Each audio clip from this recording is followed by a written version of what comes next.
in a nutshell, like, what is the project about? It's got a main message, which is that the important thing is to get the general public to understand more, to engage the general public in this climate revolution.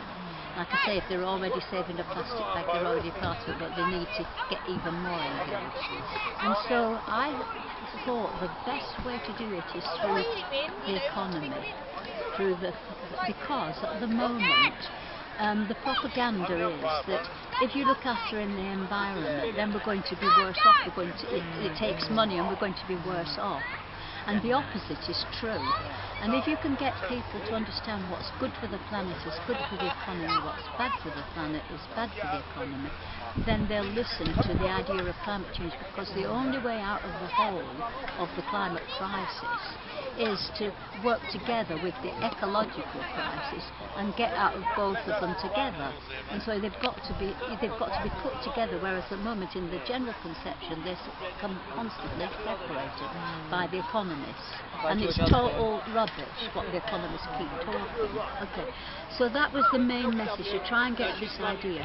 In fact, I say that the economy and the environment, it's like two snakes that eat each other's tail. One is the cause of the other. We've got the rotten economy because we've used up all the treasure of the earth, and we're suffering financially because of it, and this is continuing. And obviously it's the financial system that causes this, and so the environment causes the financial problem, the crisis in the environment. You've got the idea. Yeah, anyway, and everything is interlinked, and that's the second thing that the climate revolution is about, that everything is connected, that every NGO is connected with every other NGO.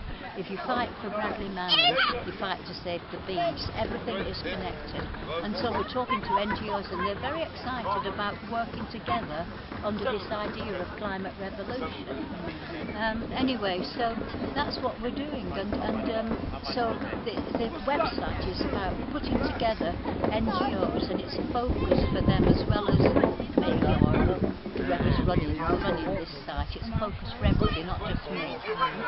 And so that's the main reason of it, and our aim is to somehow install a new world government, because WikiLeaks and Bradley Manning I just mentioned, and all the politics, if you can understand how the politics drives all of this, people have come to realise the difference between what they're officially told and what's really happening through the social media. People realise there's a total gap on this misrepresentation of the truth. And so I just think that you can have this alternative consensus where people realise what's going on, in contrast to what we're being told by the government, and that somehow or others have put pressure on the other government, even topple them, that's the idea, and take over. Yeah. And what in this new world that you were trying to create, how would you see things operate? What's your sort of vision for this world?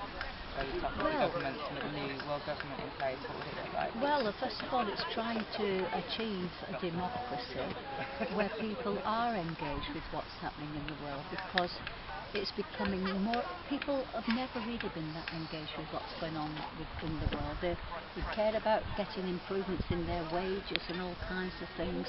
It's been very, very difficult for people throughout history, since the Industrial Revolution anyway.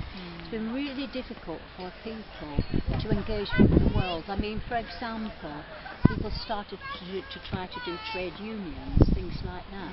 The trouble with that is that in this world of consumption and constant economic exploitation of the planet, so we all get this material stuff, in this kind of world, trade unions, in the end, the public is not sympathetic to them, even though the trade unions are part of the public, because it causes disruption, it causes inconvenience and everything.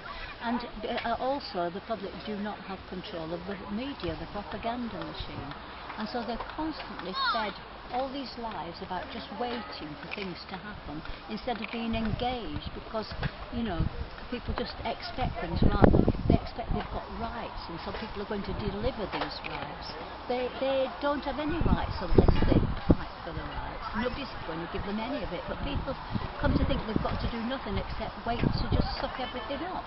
And so they suck up all the propaganda and everything. But I think people are being forced to start to think otherwise and not to expect things and to think, well, we're better start finding out what's going on. So you're trying to create a world in which people have more power over the decisions that affect their lives? I don't want to put words into your mouth, but that's... No, that's but listen, the thing is, human beings are the most amazing thing that the planet has ever produced. There's only one species out of all the billions of species that have been able to have a social construction that makes a civilization where they can work together and do all this amazing stuff. Homo sapiens, Homo faber, it goes together, they can make things and think, and they evolve with both these things working together.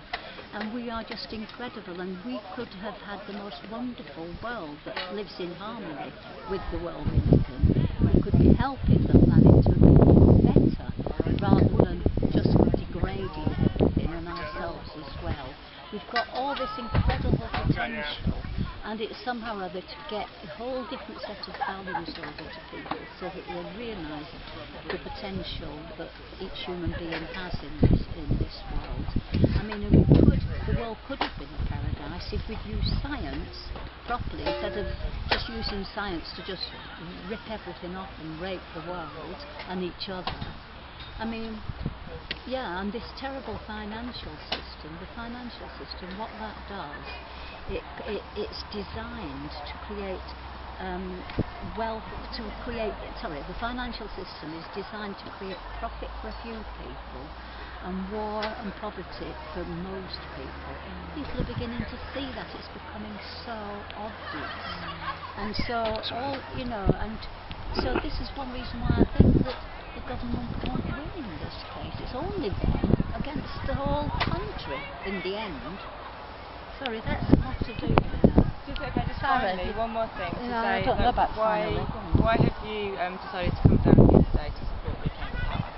First of all, because I'm against fracking, and the reasons are that what I've kind of been saying, but obviously, I mean, I don't have to say this, other people have been saying it, and they are saying it all the time.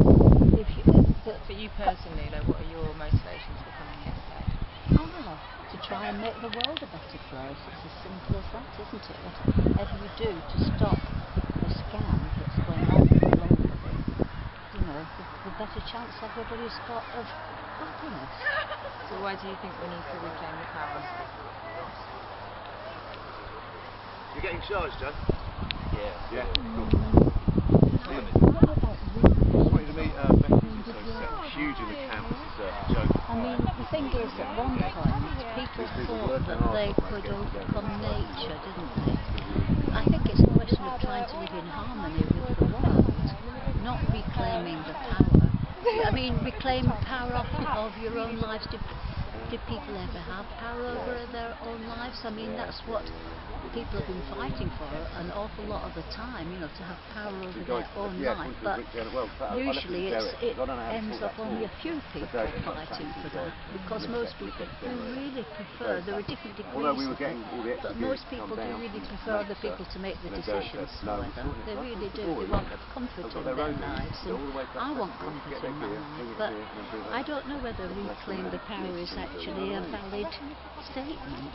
I don't know whether people ever did have power. We do need to claim power, but we don't know about reclaiming it. Okay, thank you. Thanks, Vivian. That was really great.